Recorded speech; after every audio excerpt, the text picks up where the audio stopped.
Hello and welcome to God in Film, the podcast where a Christian and an atheist dive into the best that cinema has to offer and see if we can find any parallels with the gospel or any other Bible stories.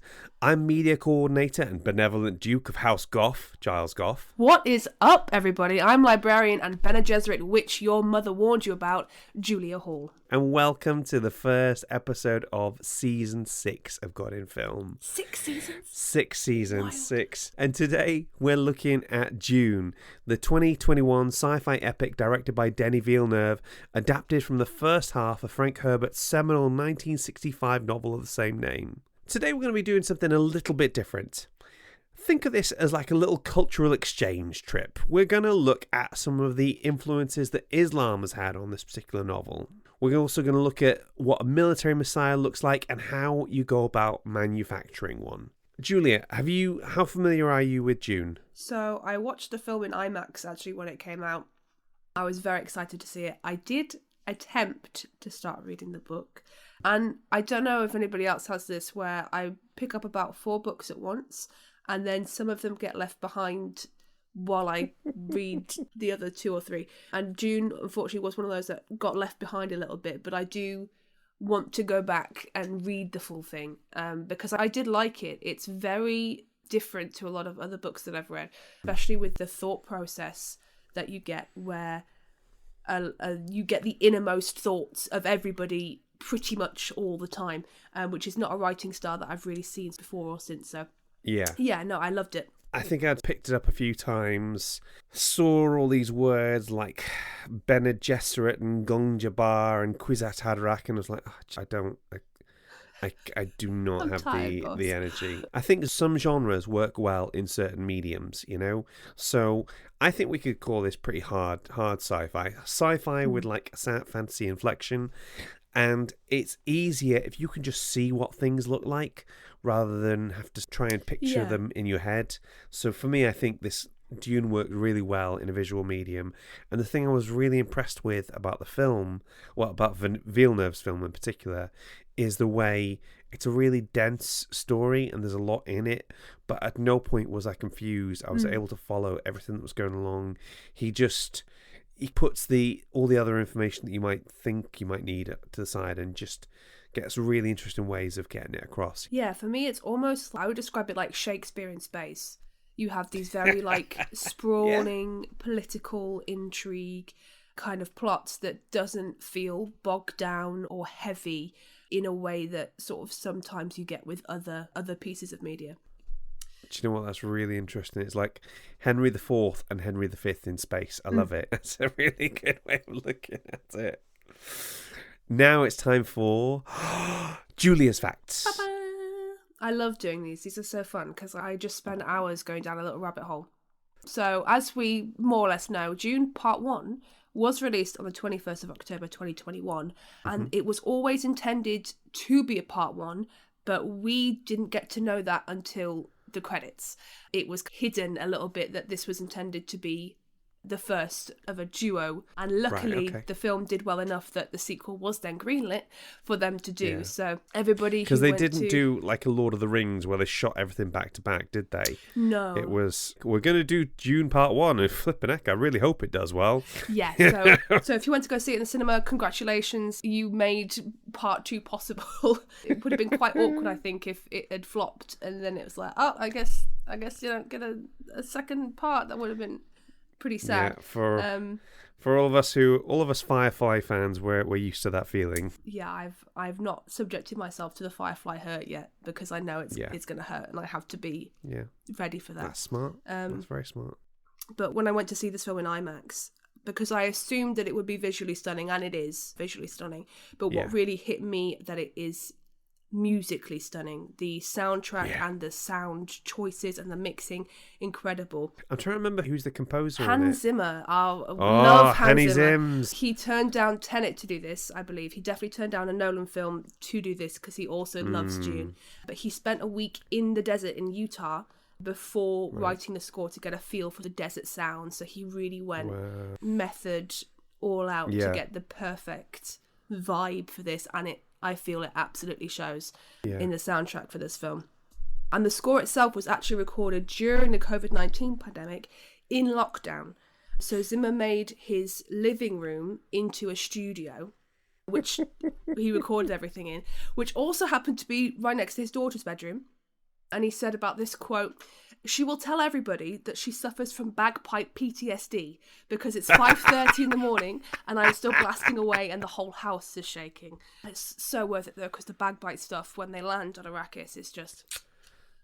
goosebumps. I love it. That's what you need, just more bagpipes in films. Yeah, where are the bagpipes, man? More. Okay, composers out there, more bagpipes, please, because with the right hands, bagpipes can be absolutely stunning.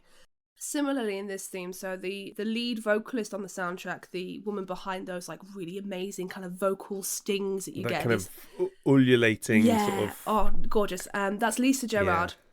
And she recorded her vocals inside her wardrobe in her Brooklyn apartment, which is incredible, really. But you might have heard Lisa already because she did the iconic vocals in Now We Are Free from Gladiator, which is also similar. Hang on, are we talking like a walk-in wardrobe, do you think? Or do you think literally she's just kind of bungled in there and just... I feel like it would be hilarious if it is literally just like a cupboard wardrobe.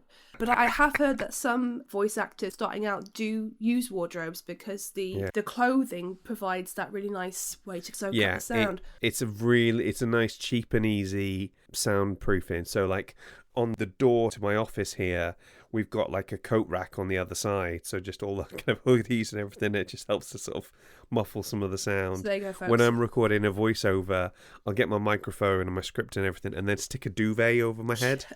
That does the job really well. So if you've got a wardrobe, folks, you're halfway there. You've already got all the things that you need to do some awesome recording stuff. Definitely. But I found a really fun... This one comes from IMDb. So the character of Stilgar, who is one of the Fremen, has always been played by a Bond villain in every adaptation that we've had of Dune. So obviously we have Javier Bardem, who Stilgar in the Dune that we're talking about. He was Silver in Skyfall. Excellent film. Yeah. So Stephen Burkoff, who played him in Children of Dune, was Orlov in Octopussy. And then we've had Everett McGill in the original Dune, the 1984 Fever Dream Dune, who was a killer for a License to Kill. And then the last thing I've got is a fun little anecdote that I found while looking at a New York Times article. And they were discussing, which I think we might get into later, the almost a contrast that this film has to a lot of the superhero films that we're used to seeing. As I think, as we'll touch on a bit later, Paul isn't really a hero, perhaps, that he maybe thinks that he is, or that he's led to believe he should be. And the interviewer sort of wondered if Chalamet would do superhero films, and he recalls a piece of advice given to him by Leonardo DiCaprio, no less, which is no superhero movies, no hard drugs. So Chalamet says he's stuck to both, but admits he'd quite like to do a Dark Knight film with the right script and the right director. So who knows? Maybe a few years down the line, superhero films and no hard drugs. Leonardo DiCaprio aside, that's pretty solid advice, I think. 50% of it is really solid advice. Yeah. I don't know what to tell you. If Kevin Feige rolls up in his MCU mobile and says, "Do you want to be an X-Men?" then you just be like, "Yes, okay." Yeah. Do you want to discuss this? Oh no, just put me in the damn thing. Hey kid, you want to roll an X-Men? Yeah, sure I do. Look guys, if a stranger rolls up in a white van and asks, "Do you want to be the next Marvel superhero?" Run. Stranger danger, kids. I'm pretty sure that's how Dakota Johnson got cast as Madam Web. The MCU might be doing it quite nice, but like Sony don't play by nobody's rules, not even their own. No. Fantastic. Thank you so much for those, Julia. They really made me smile. Hey guys, it's Edison Giles here. Just popping in to say that you should definitely check out our Patreon page. If you head over to www.patreon.com/The God in Film Podcast, you'll find loads of bonus content such as extended interviews, extra little bits that didn't quite make it into the show, as well as exclusive content like our God in Gaming episode. Plus, if you sign up to our Bishop Waller Bridge tier, you'll get to hear episodes in advance, like our Eyes of Tammy Faye episode right now. So why not give it a try? And if that's not doable, did you know that you can help the podcast out for free by writing us a review, giving us a shout out on social media, or just telling a friend about us? Go on, you know you want to. And now, back to the show. Now, when it came to finding our next guest, I asked for help from our friend Shahina Uddin, who is a wonderful person and an accomplished journalist, who searched through the wilds of Twitter and found us the Juniest June spurt she could possibly find. I'll let him introduce himself. Yeah, so my name's Ryan Gore. I'm a freelance film writer. You can mostly see me writing for animation publications like Squiggly or Cartoon Brew, but every now and again I contribute to a general film publication like Empire, IGN, Rolling Stone. You can see me all over the place, really. Fantastic. I love how you're just like, yeah, I write for Empire, Rolling Stone, no big deal, whatever. It's not a big thing. I mean, if I make it a big thing, it's not good for my ego. I'll make it a big thing, it's fine. We've got flipping Ryan Gar of Rolling Stone and Empire magazine on the podcast today, ladies and gentlemen. Air horns going off in the background. Ryan, thank you so much for joining us on the show today. I really appreciate it. Oh, it's my pleasure. So, for people who've never heard of Dune, how would you sum it up? Yeah, one of the most difficult things that a person has ever been tasked to do is sum up Dune.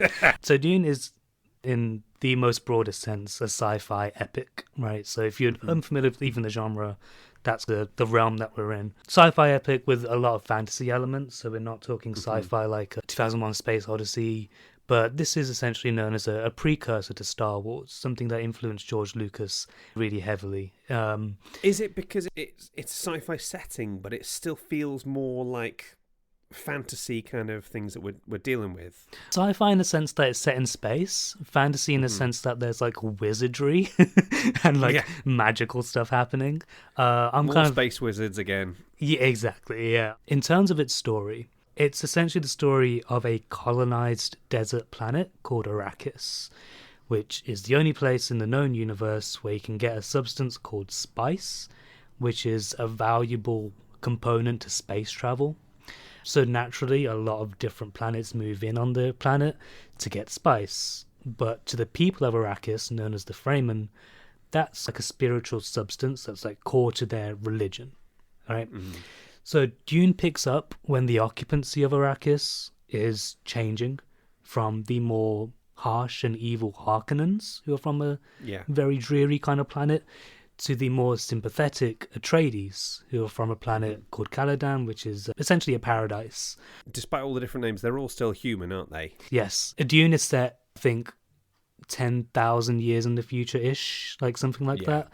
That kind of ballpark. Yeah, so by this point, Earth is a long, distant memory, but it is the human race evolving from this point on, or the 60s on, essentially. So the Atreides is where we find our main character, Paul. Notable for the podcast that you have a lot of crazy names in this, and the main character is a biblical name, Paul. Similar and to... it's the most boring biblical name you could possibly think of. Like, when you think of biblical names, Nebuchadnezzar is part of the list of options that we could go for. But it's so strange. You get all these bizarre names like Stilgar and Kynes and Harkonnens, and then there's Paul. It's like, oh, and there's Keith over there. It's Star Wars as well. The main character is Luke, and that's very much another point where Lucas is inspired by Dune, is having sci-fi names with just a guy in the middle of it. Yeah, just some regular dude. So when the Atreides arrive in Arrakis, the Fremen recognize Paul as a messiah figure from their scripture. And from there's political maneuvering from the other houses who want to control Arrakis, because the famous quote is, "He who controls the spice controls the universe." Yeah, because Herbert makes it so this spice does flip in everything, doesn't it? On the one hand, you'd look at it as like a metaphor for oil, because it powers space travel, but also there's spice beer and spice liquor and spice cakes, and it just seems to be everywhere you look. It has these incredibly broad applications. Yeah, exactly right. It's also seen as like a dangerous substance. It's very addictive. So when it comes to those spice beers and spice beverages, all of it is very much consumed by the Fremen because they're used to growing up in an environment where spice is just part of their ecosystem. People on other planets wouldn't really have spice in everything they eat and consume. Yeah. Because it's more of a specialist thing over there. The Fremen have just basically worked with what they've got, effectively. Yeah, basically it's just part of their diet. And then while that political movement is happening for the planet, the Fremen are trying to win their own freedom. So already the main themes are coming out of it is colonization and also ecology, because Arrakis is a desert planet that is not suitable for most human life. So there's also a thread about how to change a planet, essentially, to be hospitable, how to take care of one. But also for the religious side of it, there's a lot of things about how religion can be implanted in communities as a method of control, and how religion can be weaponized by people trying to take resources from that region. Yeah, it's really critical a religion, I think, in a lot of ways. What were some of the influences on Herbert when he wrote the book? So the most evident influence for me was the relationship that the US has with the Middle East. So that's where a lot of the Islamic influence comes from in the book. You see a lot of names and places and people that have very Islamic kind of Arabic kind of names. That's because Frank Herbert was really sympathetic towards what happened in the Middle East and what is still happening in the Middle East in terms of how Western forces have colonized it for oil, essentially. And he talked about it as like something as critical of religion. I think Herbert wanted to invert the Messiah story or the Savior story. A lot of people see Dune as this white Savior story when it's the complete opposite. Yeah. So Paul is seen as a Messiah by the Fremen because their religion has been manifested or altered by people looking to control them. So they have been told, you are going to see a Messiah figure one day who is going to have these traits, by other people looking to control them. So when they arrive, they see this in Paul. My favourite quote from the book is, no more terrible disaster could befall your people than for them to fall into the hands of a hero. Yeah, it's an amazing line. Like, the idea being that a hero figure is completely overwhelming. If your struggle for freedom rests on one person and they fail, or their judgment is flawed, or they're just human, you're likely to stray from that path and be at the mercy of their whims. And that's something that's really expanded upon in the sequel book, because Herbert was really frustrated with the reception some people had to Dune, because they didn't a lot of people didn't see Paul. They saw him as a hero. And Herbert did not want Paul to look like a hero. And Messiah, the next book, is a bit more heavy-handed in that sense, but I love it. I think it's his masterpiece. I love it more than the first book. I think it's brilliant. But the point being that the Fremen don't necessarily need Paul. They're far more advanced than they're given credit for. So treat that as an analogue to the way that the US would intervene on a place, saying they need to be taught democracy, right? Or they need to be civilized, right? Going for the old colonial language. They're fine on their own. It's just a narrative being built that they need this white savior, essentially. So picking up on that colonial aspect that you were talking about, what are some of the I think there was some alleged controversies over the casting with Villeneuve's film. I don't know about the 1980s version, but there were some real controversies about this one. Can you expand on those for us? Yeah, absolutely. So Dune, as I said, is full of Arabic and Middle Eastern influence, but a lot of the major Fremen characters are played by non-Middle Eastern or South Asian people in the movie. And as far as I can remember, that is the same for the 80s version, but I've been well warned to steer clear of the 80s version. So basically, I think I've seen it. It's not great. The book relies so much on like the thought processes of the characters, doesn't it? And there's so much exposition that comes out in that. And how do you do that kind of thought processes in film? You do it in voiceover. So there is a lot of voiceover in the Lynch version of Dune. They just not completely, but they predominantly discard it in Villeneuve's version. Absolutely. It's called head hopping in the book, so you can jump between people's different perspectives as you go along. I love that, head hopping. Do you know, because I'm also an English teacher, so I'm going to use that phrase because that is brilliant. Head hopping. Love it. Yeah, and that's really difficult to communicate through a visual medium, as is a lot of the crazier stuff in Dune, because if you talk about influences, this is written in the 60s, so psychedelia has a huge influence on it, and spice is a very psychedelic drug as well, even in the story. Talking about some of the casting choices, you have Zendaya and Javier Bardem playing major Fremen roles.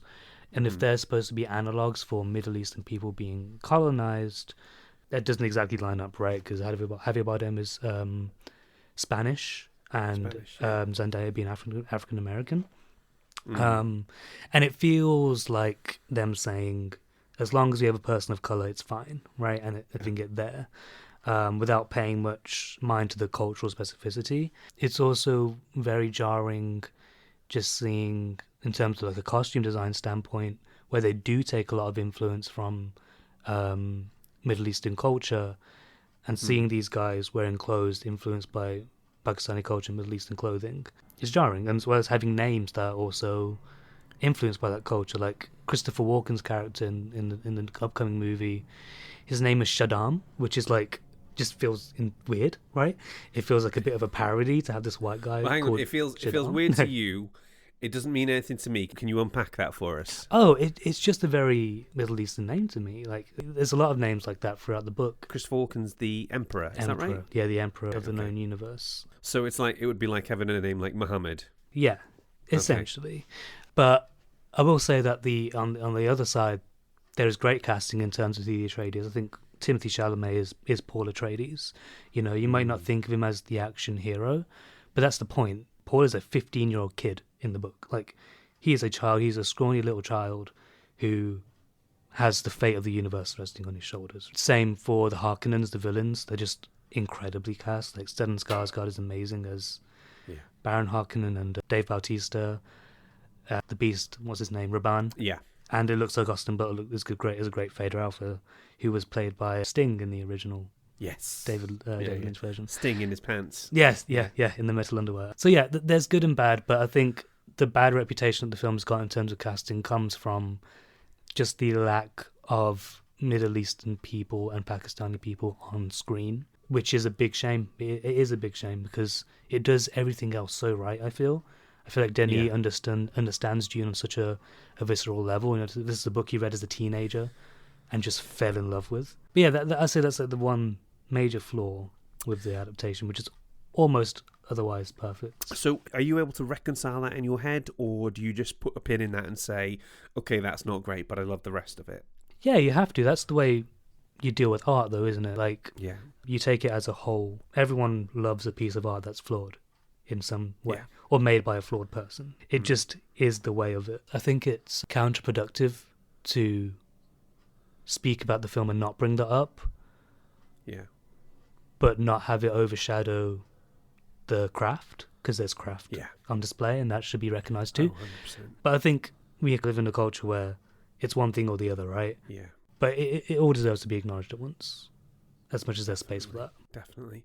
Listen, Ryan, thank you so much for coming and talking to us today. I really wanted somebody who loved Dune and was happy to talk about it in such a sort of balanced way. You've done a brilliant job. Thank you so much. Thanks for having me. This is great. Thank you. So, Julia, that was Ryan. What did you think? To not downplay Empire, Rolling Stone. Yeah.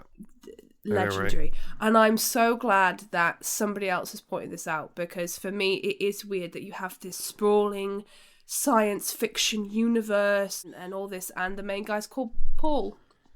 And his mum's called Jessica. I just find that hilarious. So I'm glad somebody else pointed that out. Yeah, I didn't make the connection that with Star Wars about like about the Luke and sort of thing. Two kind of biblical names, like New Testament biblical names, sort of stuck right in there amongst like Gurney Halleck and Duncan, Idaho. Man's named Duncan, after a Idaho. literal state. Duncan, Idaho? No, Idaho. You know, it was nice to see Jason Momoa playing just a person rather than like a superhero or a god or whatever. Or kind of big gruff man doing gruff man things. It's nice to see him. He's still big, gruff and manly, but he's just allowed to be a little bit human, and I love that, you know.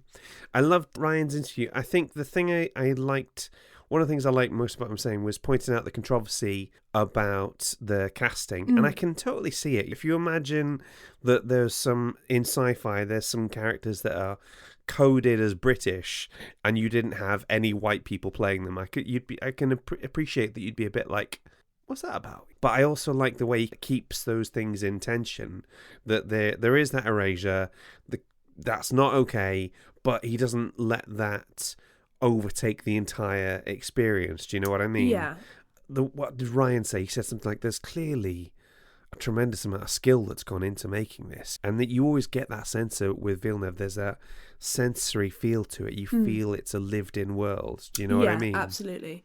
Yeah, I think the adaptation itself, the scene where Paul he's listening to that kind of hologram talk about the Arrakis and the Hunter Seeker comes through the wall. I have read that bit in the book, and I remember distinctly when I read the book, because I'd watched the film first, I was reading that scene in the book and going, oh my God, I've seen this. Like, I've seen exactly this. The way that he describes the way the light falls and the way that the light kind of plays across the scene. I'm like, I've seen this. I've seen this to a T.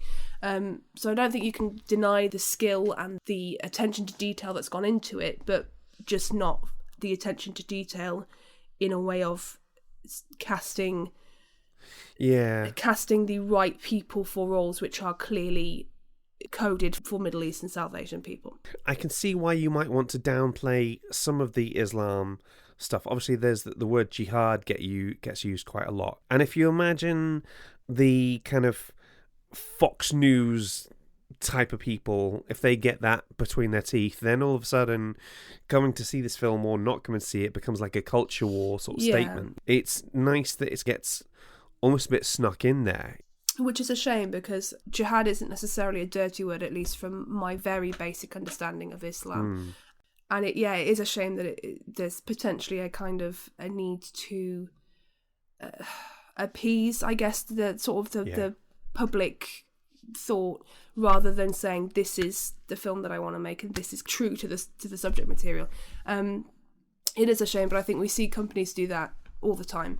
Disney, I think especially, is notorious for tweaking things and cutting things out depending on where the film is going to air, which is a shame. They used to be. They do that less so now. That's happened a lot less. In fact, there's been more controversy when it's like Saudi Arabia or somewhere like that has said, can you just cut this character out? And Disney have gone, no.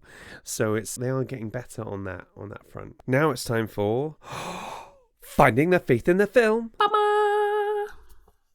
Now, as you might have guessed in this episode, we're doing something a little different. With the exception of one or two passing references in the book, there's really not that much about Christianity in Dune. But it caught my attention that Islam had some part in inspiring the story. So I want us to view this as like a little educational trip into a different religion. So everybody find a buddy, don't touch anything, no sniggering at the back of the bus. Natalie Minnick and Louisa Jane Smith, I can see you.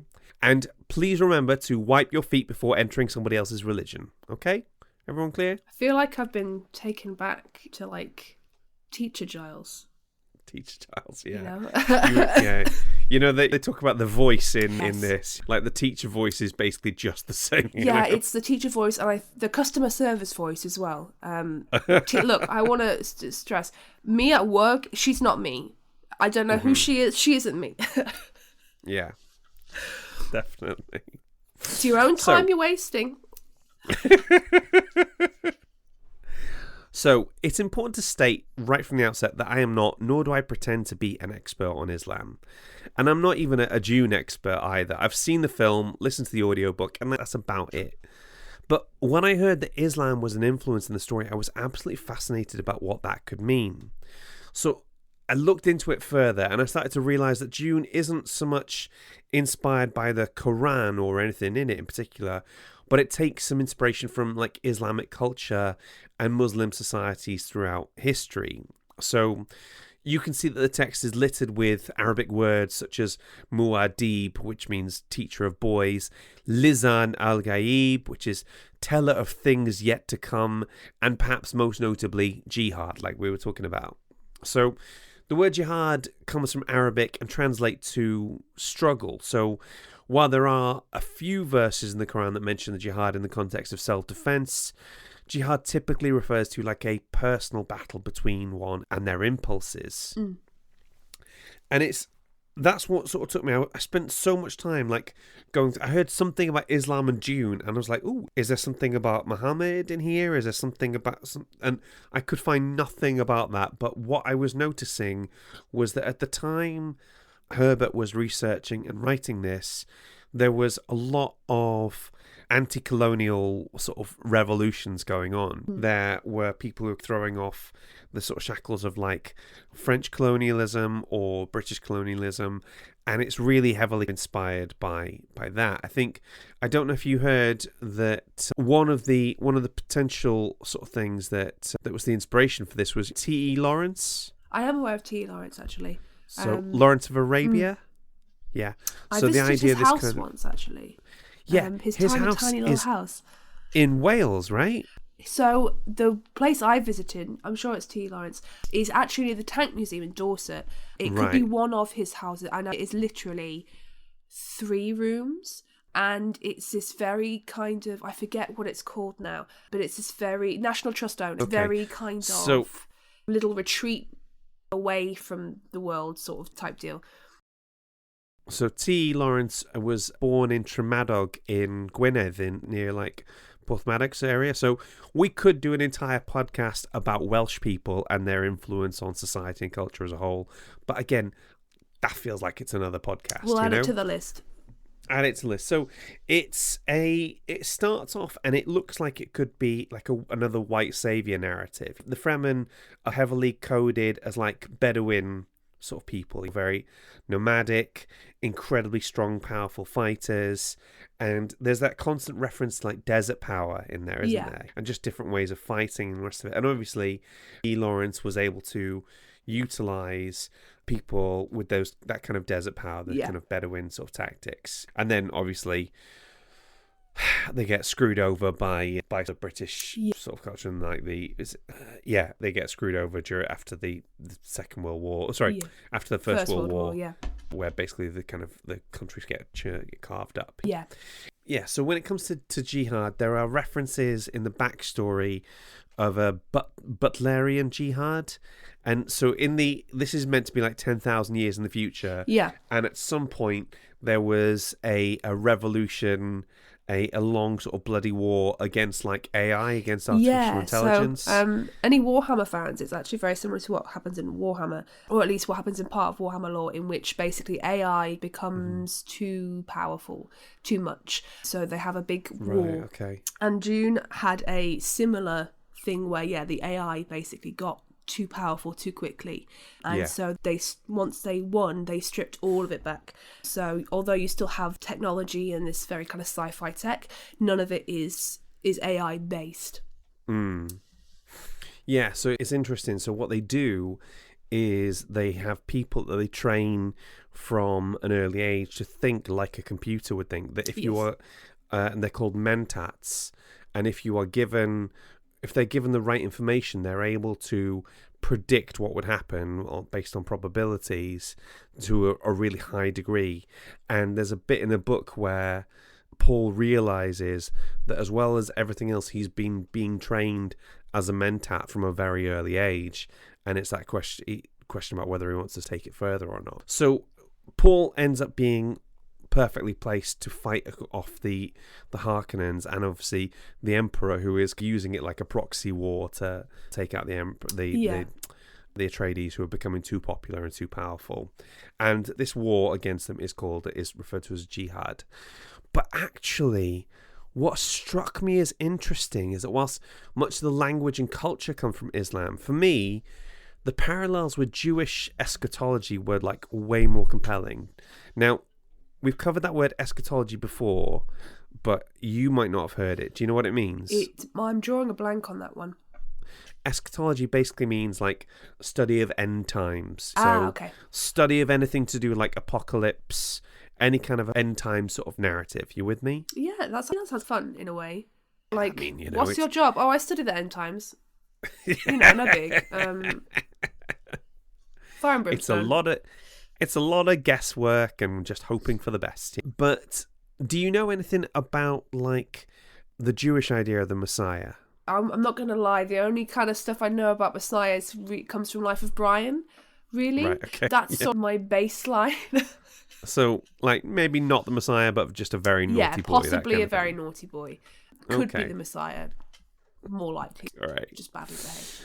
So, the Messiah in Judaism, they were they're expecting. I'll tell you a little bit about that, okay? So the Messiah in Judaism is like a savior and liberator figure who is believed to be the future redeemer of the Jews. And the entire concept of messianism originates in Judaism, and in the Hebrew Bible is the Messiah is a king or a high priest of Israel, and he's traditionally anointed with holy oil. So roughly the idea is meant to go like this. God redeems the Jewish people from captivity that began during the Babylonian exile. Basically, so I don't know if you know anything about the Babylonian exile, but all the Jewish people get taken captive, get carted off to Babylon, and they're in exile for like, I want to say 70 years, but I could be wrong. So God returns the Jewish people to the land of Israel. God restores the house of David and the temple in Jerusalem. And then God creates a regent from the house of David, so that's like the Jewish Messiah, to lead the Jewish people and the world and usher in an age of justice and peace. All nations recognize that the God of Israel is the one true God. God resurrects the dead, and God creates a new heaven and a new earth. Boom, everyone's happy. So, obviously, I believe that the Jewish Messiah was Jesus. That we know that he comes from the house of David, and that he came to save us from our sins and help us find a way back to God. But if you imagine just for a moment that you are a first century Second Temple Jew being heavily oppressed by the Romans, who suck. Oh, what have the Romans ever done for us? Yeah. Great at building roads, terrible when it comes to human rights. Yeah. They are taxing the life out of you and treating you like second-class citizens in your own homeland. Then you have like a very specific idea of what the Messiah is going to be like. The Messiah is going to liberate you from these evil oppressors. He's going to punish your enemies and restore everything to how it should be. So can you imagine then how disappointing like actual Jesus must have been for these people? Yeah, he's a carpenter's son that just rocked up and was like, so God's my dad. So Paul Atreides is the kind of Messiah the Jewish people were expecting, like a strong, wise, competent military leader who would free them from the imperial yoke of the Romans. And what they get is this carpenter turned traveling teacher who seems to be all about peace and love, healing lepers and hanging out with prostitutes. You know what I mean? Like, he's clearly not what they were expecting. Do you know what I mean? Absolutely. Almost like there's a party animal element there. Also, he's flipping tables left and right in the temple, which is one of my favourite, if not my actual favourite Bible story.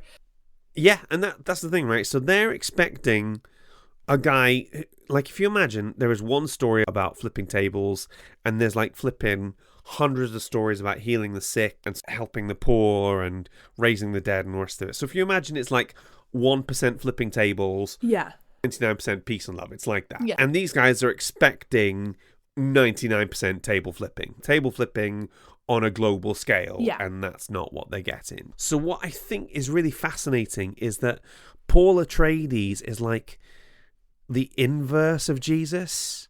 He's this strong military leader, and also there's that line that Ryan pointed out about like the worst thing that can happen to you is to have a Messiah, because of what it's going to bring to them.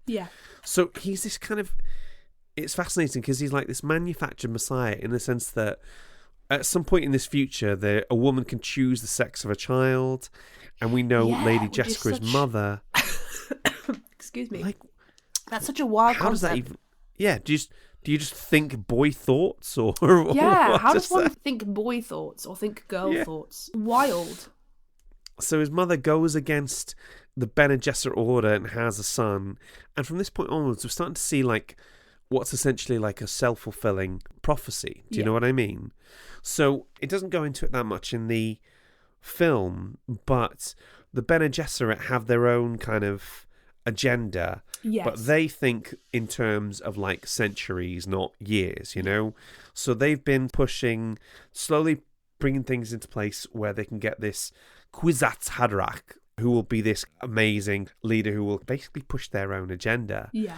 And they're pushing towards this, but they want Jessica to have a daughter, so a daughter from the House of Atreides can be married off to the son of a Harkonnen, and that way you could then put those two big houses on the throne and all this sort of stuff. And because the idea is that Leto Atreides, played by Oscar Isaacs, wanted a son so badly, and Jessica loved Leto so much, she defied their orders and basically gave him a son. Yeah, you know? She thought boy thoughts.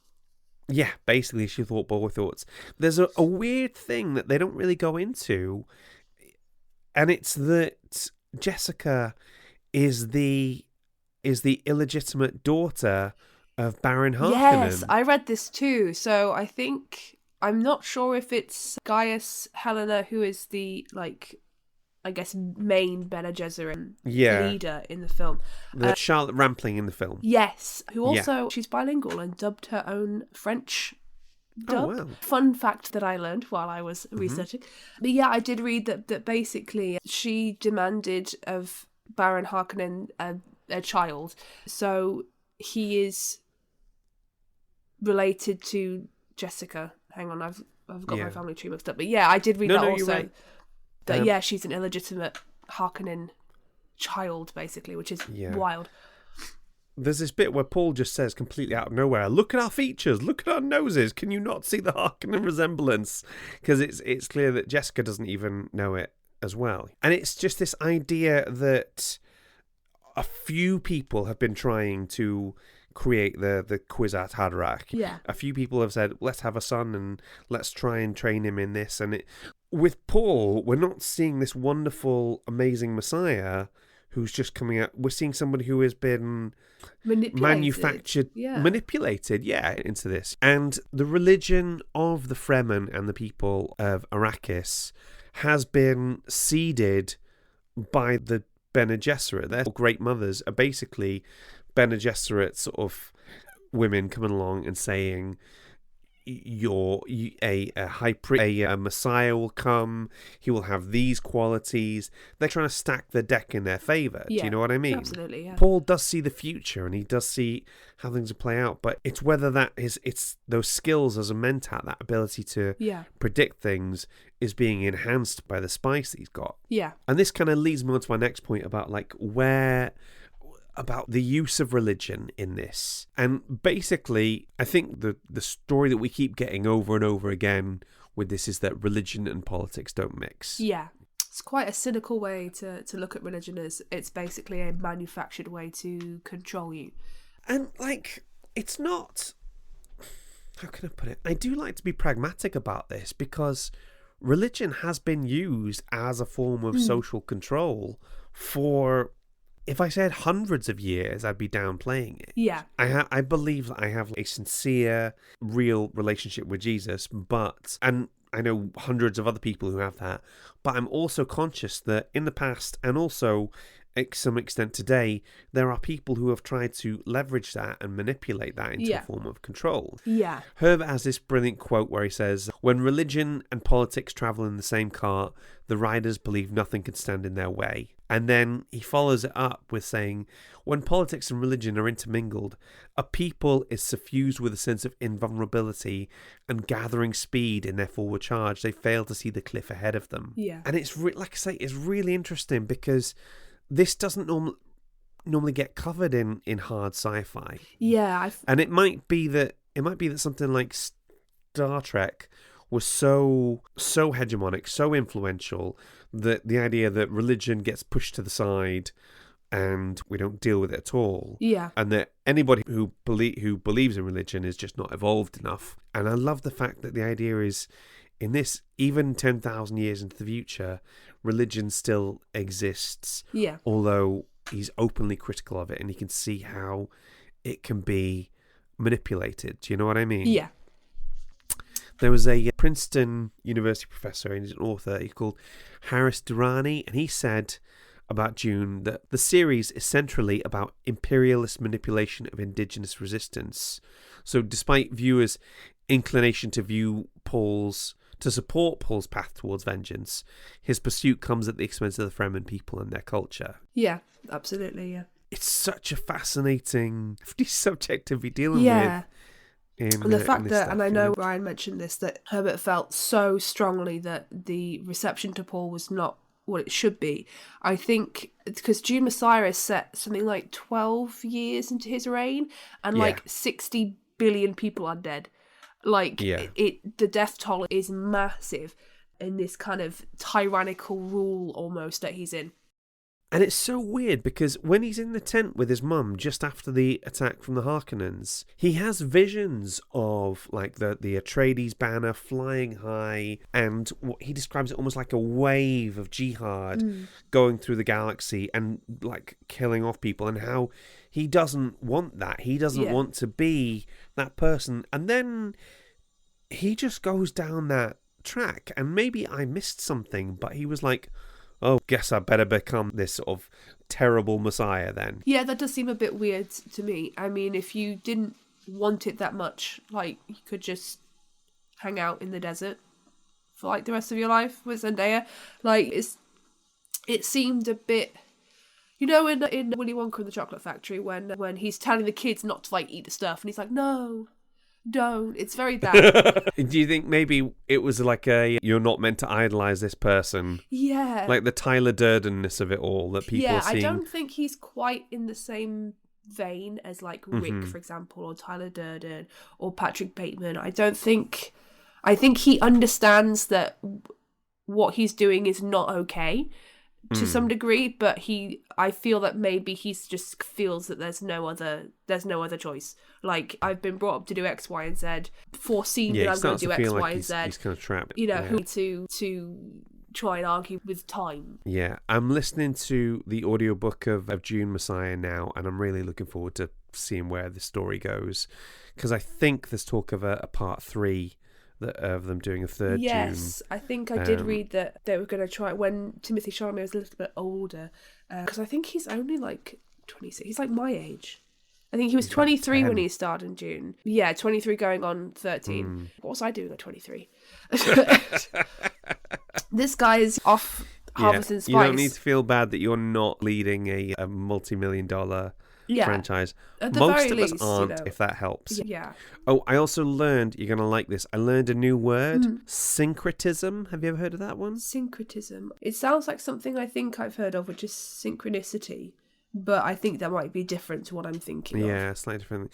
So syncretism is the amalgamation or attempted amalgamation of different religions, cultures, or schools of thought. So what's interesting is that there's references to the Orange Catholic Bible in the books. So obviously the colour orange is like heavily associated with like the Protestant kind of order. There's like the Orange Marches in Northern Ireland. So then having Orange Catholic is a weird mix. So there are just the occasional like line from the Bible just thrown into the main book from Ecclesiastes, and it's quite interesting, the idea of like religions coming together and just merging along the way. And broadly speaking, I would say I am not really in favour of that, but it's funny because if I think of what Christianity is now, chances are there were probably different sects or different groups of Christianity throughout history that had like wildly different beliefs, which are now merged into what I see as Christianity as a whole. I think it's possibly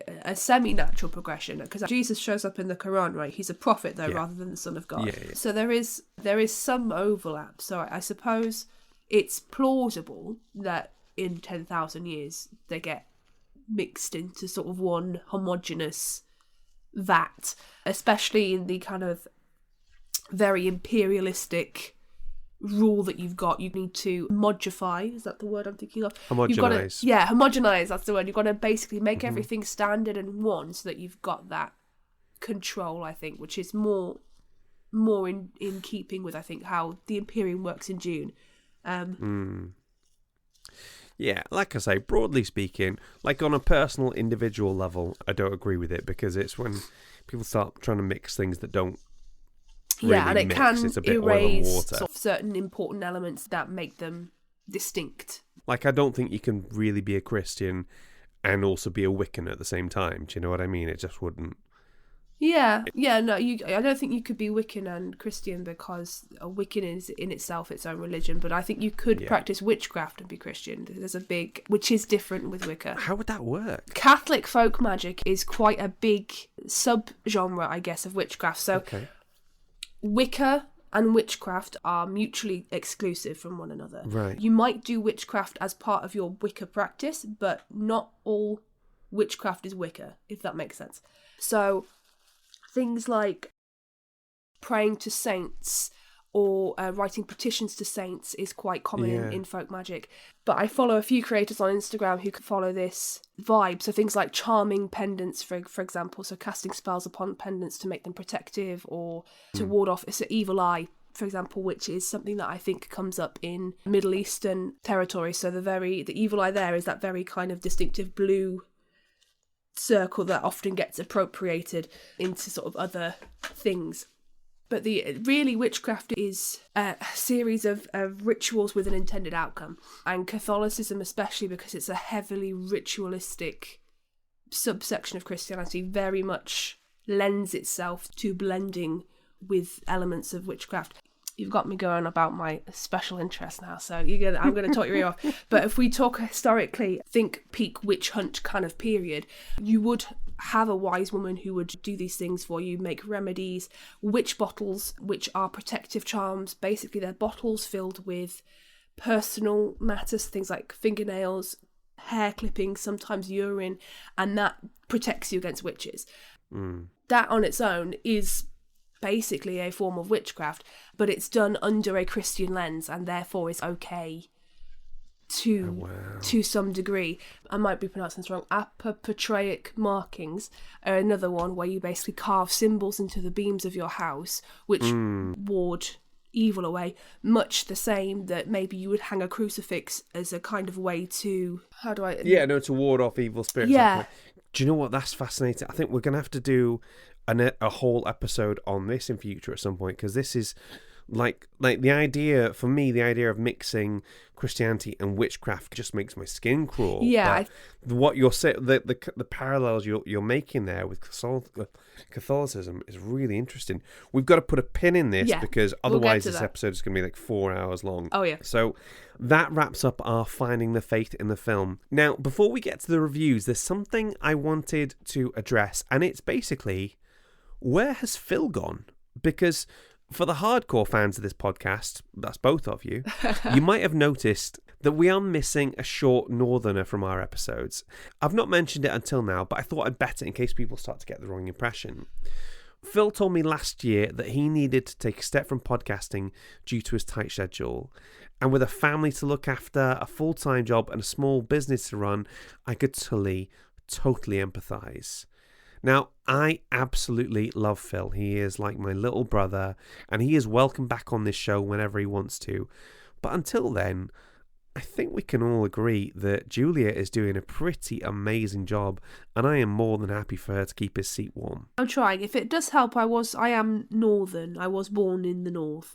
I know it's not quite the same, but I try. So if you want to catch up with what Phil's doing, you can find him on Insta at North Shortman. And if you want to buy one of his many hot sauces, you can find them for sale at www.thecolemen.co.uk. I cannot recommend the buffalo sauce enough. Now I say reviews, how can I put this? I only just discovered that Spotify lets you do reviews, because it just popped up that for one, and the others I'd completely missed until now. So it lets you do like reviews for individual episodes. Oh, cute. So for our episode on the first film ever, Gemma Gotting said, "So funny, the special guest was a particular high." Thank you very much for that one. And there was an episode on the Oppenheimer one we did, and it literally just says, "Hello, Miss Miniker. I listened to this and it was interesting. We all shouted your name when we heard you from me and Freya and the others." So in the reviews, I can't even get a shout out myself. It's literally just Nat and her students trying to talk to her through reviews of this show. It's like, oh, okay, guys. Yeah, God forbid should any of the students at my school figure out that I do this. Lord, they'll know my name for a start, and then they'll get way too big for their boots. Quite right, yeah. Okay, ladies and gentlemen, if you have been, thank you so much for listening. I hope you join us next week for our episode on The Eyes of Tammy Faye. Julia, have you had a good time? I've had a wonderful time, as always. Yeah, it's been pretty great. Have a great week. We'll see you next week. Bye. Bye. God in Film is hosted and created by Giles Goff. That's me. Mixing and editing by Giles. Our logo was designed by Julie Walsh. And our theme tune was composed by Rick Lee. Heresy editing by Nick Matthews. Please rate and review, unless it's a 1-star, in which case, send us a coded message in a greetings card with a little gift voucher. Voice your displeasure by writing in it, "Congratulations on the birth of your 10-pound 3-ounce baby. Claire, you are an absolute hero." I promise you we'll get the hidden meaning.